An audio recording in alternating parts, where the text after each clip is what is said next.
పల్నాడు జిల్లా ఎస్పీ ఆదేశాల మేరకు సత్తెనపల్లి సబ్ డివిజన్ పరిధిలోని క్రోసూరు మండలం అనంతవరం గ్రామంలో పోలీసులు కార్డన్ సెర్చ్ నిర్వహించారు. సుమారు 80 మంది పోలీసులతో కలిసి గ్రామంలోని ప్రతి ఇంటిని క్షుణ్ణంగా తనిఖీ చేశారు. ఈ తనిఖీల్లో సరైన పత్రాలు లేని 38 ద్విచక్ర వాహనాలను పోలీసులు స్వాధీనం చేసుకున్నారు. అదేవిధంగా 4 గొడ్డళ్లు, 1 కత్తిని కూడా పోలీసులు స్వాధీనం చేసుకున్నారు. రాబోయే స్థానిక సంస్థల ఎన్నికలను దృష్టిలో ఉంచుకొని ఎలాంటి అవాంఛనీయ ఘటనలు జరగకుండా ఈ తనిఖీలు నిర్వహించినట్లుగా అధికారులు తెలిపారు. ప్రజలు అప్రమత్తంగా ఉండాలని సూచించారు. గంజాయి వాడడం లేదా రవాణా గురించి సమాచారం ఉంటే వెంటనే పోలీసులకు తెలియజేయాలని, పిల్లల ప్రవర్తనపై తల్లిదండ్రులు నిఘా ఉంచాలని కోరారు. ఈ సందర్భంగా హనుమంతరావు మాట్లాడారు. పాత నేరస్తులు, అసాంఘిక కార్యక్రమాలకు పాల్పడే వారిపైన కఠిన చర్యలు తీసుకుంటామని హెచ్చరికలు జారీ చేశారు.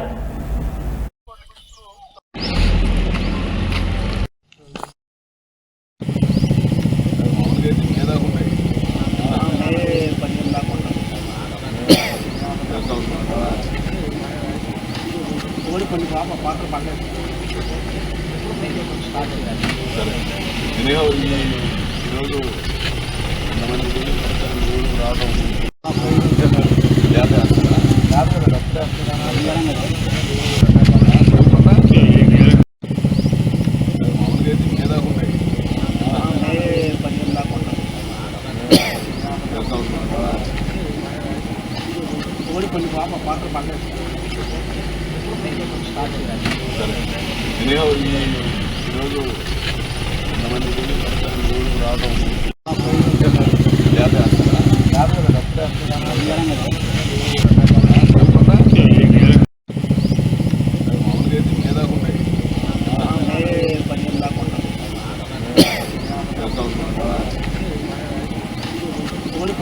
పాత్ర పడలేదు.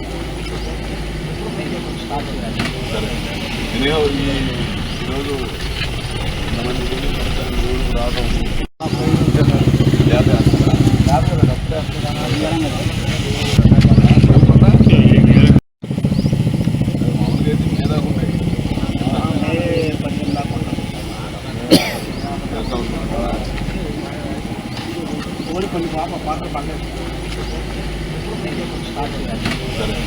ఈరోజు రావడం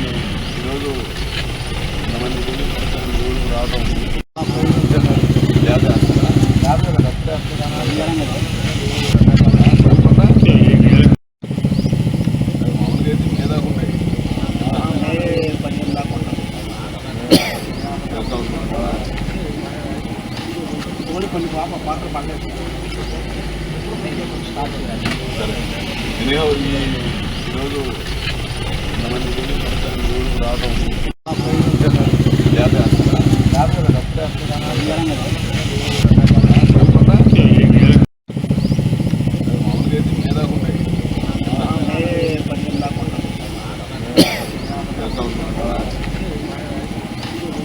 కొన్ని పాప పాత్ర పడలేదు.